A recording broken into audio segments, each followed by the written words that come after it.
56,432 ಹುದ್ದೆಗಳ ನೇಮಕಾತಿಯಲ್ಲಿ ಮಾದಿಗ ಸಮುದಾಯಕ್ಕೆ 6% ಒಳ ಮೀಸಲಾತಿ ತಕ್ಷಣ ಅನ್ವಯಿಸಿ ಎಂದು ಮಾದಿಗ ಸಮುದಾಯದ ಹೋರಾಟ ಸಮಿತಿ ಲಿಂಗಸ್ಕೂರು ಘಟಕದಿಂದ ಪ್ರತಿಭಟನೆ ನಡೆಸಲಾಯಿತು.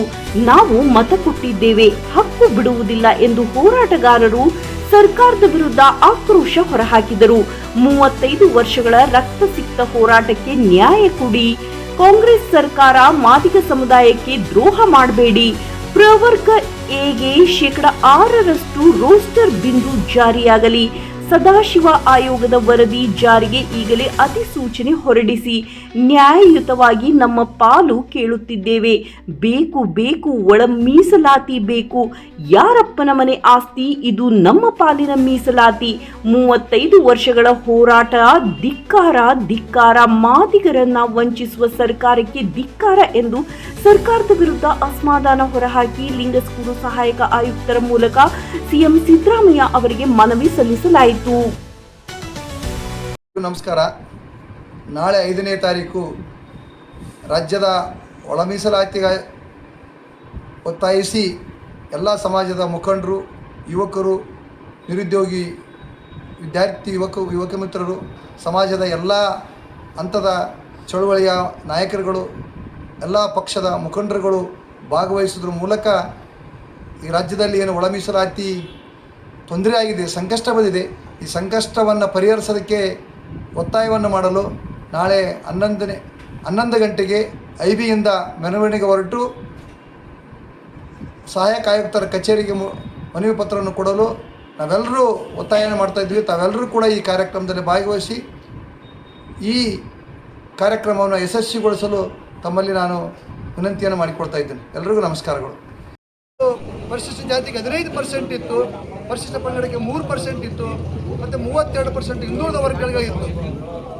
ಅದರಂತೆ ಇವತ್ತು 15%ಗಳಲ್ಲಿ ಅದನ್ನು ABCD 3 ವರ್ಗೀಕರಣ ಮಾಡಿ, ಅದೇ 15%ಅಲ್ಲಿ ಮಾದಿಗರಿಗೆ ಎಷ್ಟು ಪರ್ಸೆಂಟು, ವಲಯ ಸಂಬಂಧಿತ ಜಾತಿಗಳಿಗೆ ಎಷ್ಟು ಪರ್ಸೆಂಟು ಮತ್ತು ಸ್ಪೃಶ್ಯ ಜಾತಿಗಳಿಗೆ ಎಷ್ಟು ಪರ್ಸೆಂಟ್ ಅನ್ನೋದನ್ನು ಸರ್ಕಾರ ನಿರ್ಣಯ ಮಾಡಿ ಈ 56,432 ಹುದ್ದೆಗಳನ್ನು ನೇರ ನೇಮಕಾತಿ ಮಾಡಬೇಕಂತದ್ದು ನಾವು ಒತ್ತಾಯ ಮಾಡ್ತಾ ಇದ್ದೀವಿ. ಒಂದು ವೇಳೆ ಇದನ್ನೇ ಮುಂದುವರಿಸಿದರೆ ಇಡೀ ಮಾದಿಗ ಸಂಬಂಧಕ್ಕೆ ತಲತಲಾಂತರದಿಂದ ಅನ್ಯಾಯ ಆಗ್ತದೆ ಅನ್ನೋದನ್ನು ನಾವು ಇವತ್ತು ಮನವರಿಕೆ ಮಾಡಿಕೊಡ್ತಾ ಇದ್ದೀವಿ. ಯಾಕಂದರೆ 56,000 ಹುದ್ದೆಗಳಲ್ಲಿ ಸುಮಾರು ಹೆಚ್ಚು ಕಡಿಮೆ ಮಾದಿಗರಿಗೆ 4,500 ಹುದ್ದೆಗಳು ಸಿಗ್ತವೆ 15%ಅಲ್ಲಿ ಮಾದಿಗರಿಗೆ ರಿಸರ್ವೇಷನ್ ಮಾಡಿದರೆ. ಆದರೆ ನೀವೇನು 15% ಓಪನ್ ಮಾಡಿದರೆ ಅಲ್ಲೆಲ್ಲೂ ಕೂಡ ಮಾದಿಗರಿಗೆ ಹುದ್ದೆಗಳು ಸಿಗಂಗಿಲ್ಲ.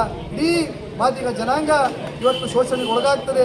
ಇಡೀ ಒಂದು ಜನರೇಷನ್ನೇ ಗ್ಯಾಪ್ ಆಗಿ ಆ ಸಮುದಾಯ ಇವತ್ತು ಆರ್ಥಿಕವಾಗಿ, ಸಾಮಾಜಿಕವಾಗಿ ಹಿಂದುಳಿಯುತ್ತನ್ನೋದನ್ನು ನಾವು ಈ ಮೂಲಕ ಸ್ಪಷ್ಟಪಡಿಸಬೇಕಾಗ್ತಾ ಇದೆ.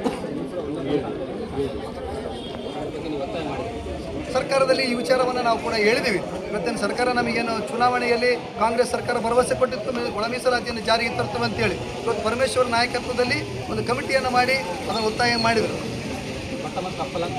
ಸರ್ಕಾರ ಇವತ್ತು ಕೂಡ ನಮಗೆ ಸಿದ್ದರಾಮಯ್ಯ ಮತ್ತು ನಮ್ಮ ಸರ್ಕಾರದ ಮೇಲೆ ಭರವಸೆ ಇದೆ.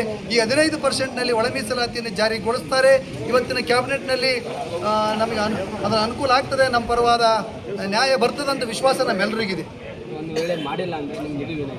ಸರ್, ನಾವು ಇಡೀ ಸಮಾಜದ ಪರವಾಗಿ, ಯಾಕಂದರೆ ಯಾವುದೇ ಕೂಡ ಶೋಷಿತ ಜನಾಂಗ ಪ್ರಜಾಪ್ರಭುತ್ವದಲ್ಲಿ ತನಗೆ ಅನ್ಯಾಯ ಆಗಿದ್ದನ್ನು ಪ್ರತಿಭಟಿಸುವಂಥ ಹಕ್ಕನ್ನು ಡಾಕ್ಟರ್ ಬಾಬಾ ಸಾಹೇಬ್ ಅಂಬೇಡ್ಕರ್ ಕೊಟ್ಟಿದ್ದಾರೆ. ಇವತ್ತು ನಾವು ಬಾಬಾ ಸಾಹೇಬ್ ಅಂಬೇಡ್ಕರ್ ಸಂವಿಧಾನಬದ್ಧವಾಗಿ ಕೊಟ್ಟಿರ್ತಂಥ ಹಕ್ಕನ್ನು ನಾವು ಅನಿವಾರ್ಯ ಬೀದಿಗಳಿಗೂ ಹೋರಾಟವನ್ನು ಮಾಡಿ ನಮ್ಮ ಹಕ್ಕನ್ನು ನಾವು ಪಡೆಯೋಕ್ಕೆ ಪ್ರಯತ್ನ ಮಾಡ್ತಾ ಇದ್ದೀವಿ. ಪಕ್ಷದ ಒಳಗಡೆ ಇದ್ದು ನಮ್ಮ ಹೋರಾಟವನ್ನು ನಾವು ಮಾಡಬೇಕಾಗ್ತದೆ. ಯಾಕಂದರೆ ಸಮಾಜಕ್ಕೆ ಅನ್ಯಾಯ ಆದಾಗ ಸಮಾಜವನ್ನು ಮೀರಿ ನಮಗೆ, ಯಾಕಂದರೆ ಶೋಷಿತ ಜನಾಂಗ ಪರವಾಗಿ ನಾವು ಇವತ್ತು ನಾವೆಲ್ಲ ಇರಬೇಕಾಗ್ತದೆ. ಅಂಬೇಡ್ಕರ್ ಕೂಡ ಎಲ್ಲಿಗೂ ಕೂಡ ಎಲ್ಲರಿಗೂ ಸಮಾನ ಹಕ್ಕು, ಸಮಾನ ಅವಕಾಶವನ್ನು ಕೊಟ್ಟಿದ್ದಾರೆ ಅನ್ನೋಂಥದ್ದನ್ನು ನಾವು ಅಂಬೇಡ್ಕರ್ ಸಂವಿಧಾನದ ಅಡಿಯಲ್ಲೇ ನಾವೆಲ್ಲ ಕೂಡ ಕೆಲಸ ಮಾಡ್ತಾ ಇದ್ದೀವಿ.